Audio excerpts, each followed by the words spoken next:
People that I work with are just the best. I couldn't ask for a better group of coworkers. Take all of these experiences that I've had working here to every job for the rest of my life.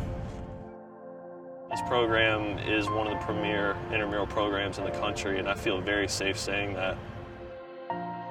MK and Jason are great bosses. Being so far away from home, I don't see my parents a lot, so they kind of took that place when I needed to talk. And yeah, I don't think I could ever repay them for everything they've done for me.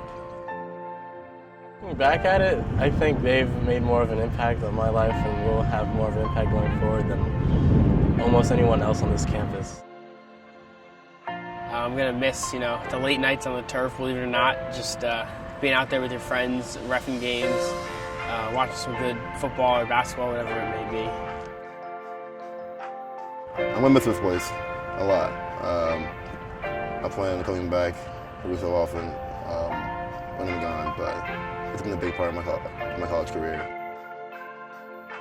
We were a family, the intramural family, and I think that's the most crucial part of any job is just being comfortable around everyone you work with and just knowing that everyone has your back and everyone's going to be there for you, whether in good times or bad times. Thank you, MK, for being there for me. I've had some interesting times in my time here at Maryland, and you have always been a huge support. Thank you, MK, for your guidance. You've helped me through a lot. You've taught me a lot, dealing with this job and the real world. You help us with our resumes. Personally, you wrote me a letter of recommendation, which I'm truly thankful for. So, thank you, MK. Thank you, MK, for showing me how to be a leader. You are the backbone of this program. It would not be what it is without you, and it doesn't go unnoticed. Thank you, MK, for being like a big sister to me and shaping me into the woman I am today. Thank you, MK, for always being there and for helping to write that letter of recommendation for law school. Thank you, MK, for being an amazing supervisor. I can't think of many other people who have been so approachable, so kind, so passionate about us, so caring. Thank you, MK, for being a female role model in a world dedicated mostly to men. Thank you, MK, for being my second big sister. Thank you, Jason, for all your advice. You've helped me grow into a fantastic official, and I hope to continue officiating with all the skills that you've helped me learn. Thank you, Jason, for just helping me become a better person all the way around. Not even just officiating. You teach life lessons when we go on trips, or all the time you teach life lessons, and I've learned so much from watching you and what you do. Thank you, Jason, for introducing me to officiating. You set an example of what an official is supposed to look like, how he's supposed to act, how he's supposed to be around players. Officiating is something that I plan on doing for the next 20 to 30 years of my life, and I'll never forget what I learned from you here in this program. Thank you, Jason, for being like the crazy big brother that I already do have and just sharing all of your moments with me. I look forward to coming into the office and seeing what Hannah did the day before, so thank you. Thank you, Jason, for always being there to talk about basketball and helping me really become a better ref, and always letting me borrow your pants. Thank you, Jason, for being like the person that I can go to with any sort of officiating question in the world and get a direct answer. Thank you, Jason, for being someone who's always there for me and can always make me laugh. Thank you, Jason, for just being that guy that we could always come to whenever there are any issues in terms of work or anything else, because he's very relatable. So you're the man, Jason. I worked here for almost my whole time here, started spring freshman year, and I really can't imagine when I college career had I not, taken that job. This group really is like a family. And I don't think there's many jobs out there where you get to experience something like that. And that's something that I'll take for the rest of my life. I'll never forget. Thank you to everybody. Everybody's made this job enjoyable for me, and it's so sad to have to leave this job. I wish I'd gotten into it earlier. I only had 1 year, and no other job will compare to this. I just like to also thank my coworkers for making me laugh every shift, making me stress out every shift, having ridiculous conversations in the office, and just being some of my best friends.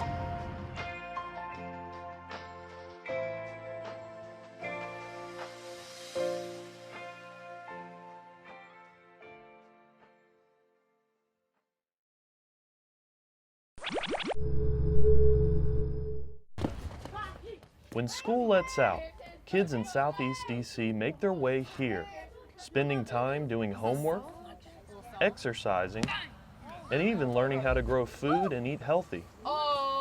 The Washington Nationals Youth Baseball Academy, located in the heart of one of the roughest communities in DC, is changing lives, one kid at a time.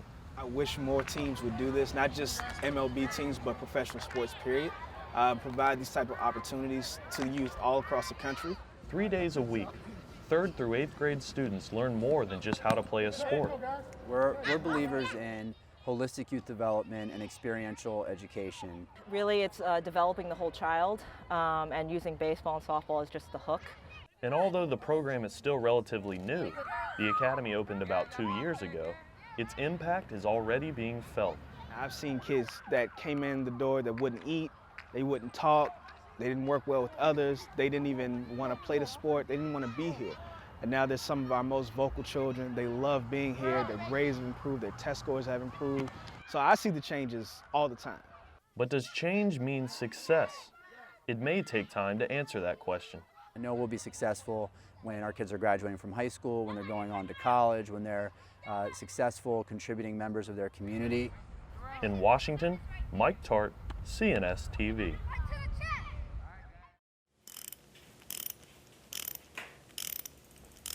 Two years ago, my uncle gave me his old 70s road bike.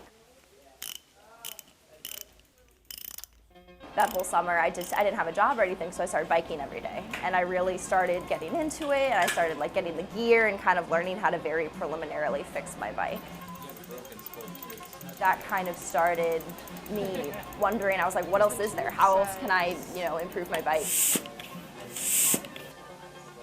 So my name is Alex Ahern. I am a junior at the University of Maryland, and I'm a hearing and speech major.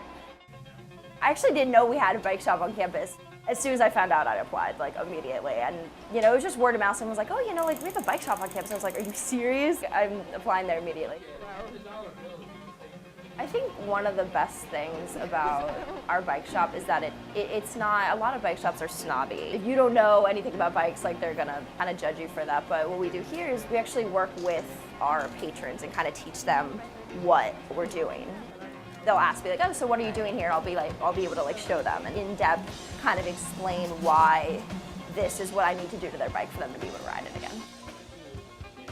So I think it's important to work somewhere where they can just see that you have passion for something. That's what's important. You can train at a bike institute for years, but if you're not in here loving to help people and just loving fixing bikes, it doesn't matter.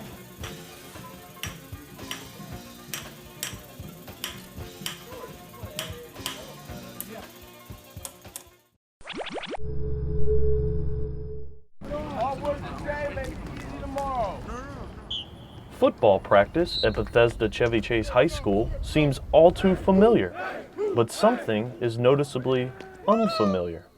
Meet Naomi Gross.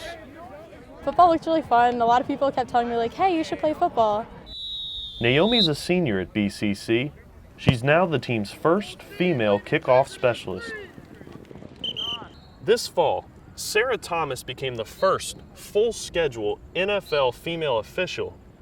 Jen Welter became the first female intern coach, and Kent State's April Goss became only the second female in NCAA history to score a point in a Division I college football game. Is it safe to call this a trend? I think we're just going to see more and more. You know, I definitely think with the growth of girls' sports, you're going to see that transfer to the girl who says, you know, I want to be that athlete. I want to go out, but I don't want to go out for just the girls' team. Gross says her first play in a game was one she'll never forget. Oh my God, I almost peed myself. My heart was just racing. I was so excited but so nervous. Gross doesn't see her playing career extending past high school, but football has given her something much more lasting. I'm probably going to be friends with these guys for like the rest of my life, honestly. In Bethesda, Mike Tart, CNS TV.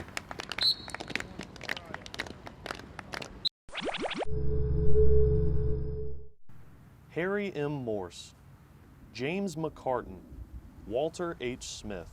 These are just a few of the thousands of fallen soldiers who are buried at the Annapolis National Cemetery.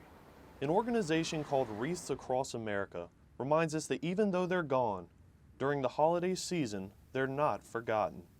We live our lives and we truly forget the sacrifice that the military has made for us. Christina Seidel has led the effort in Annapolis to place wreaths on every grave in the cemetery for the last 5 years. Annapolis National Cemetery is only one of many veteran cemeteries that Wreaths Across America honors. The organization coordinates holiday ceremonies in all 50 states across the country. And in Annapolis, the support continues to grow. I think our first year we had 200 wreaths, our next year we had 500. Anyway, we have been growing. But every year the mission fell short, until now. Probably a half an hour ago, I had final confirmation that we have covered the entire cemetery this year. And although small, the touch of holiday spirit is a way to say thank you. By placing a simple wreath, and that's all it is, it's a simple wreath with a red bow, it just sort of lets everyone know that we remember their sacrifice. In Annapolis, Mike Tart, CNS TV.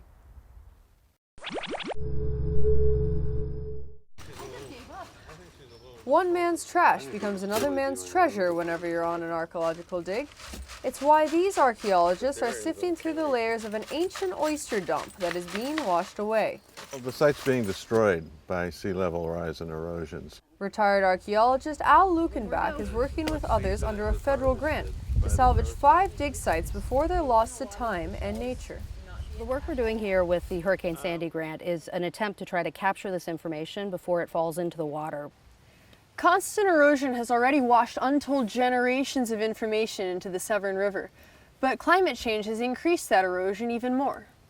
We're losing a lot of the archaeological information that is housed in a site like this. You walk down to the shoreline here, you know, how much have we lost already? The oyster shells sticking out of this bank are part of an ancient garbage pile. Buried in its layers are the remains of Native American civilizations, and the layers are what tell the story. Once it washes into the water, there's still artifacts, but the context is lost. This dig is a form of salvage archaeology, an attempt to reclaim thousands of years' worth of human history before it's gone forever. So we're losing, inches a year, maybe a foot a year. Every little bit matters. It's, piecing together, if you can imagine a book that's had 50 to 60% of the pages ripped out. What we're trying to do is reconstruct history based on page 2, page 6, and page 20. But they're taking on the constant race against the tide to ensure that the evidence of those who came before us can still be preserved, at least for a little while longer. On the Severn River, Catherine Klett, CNS TV.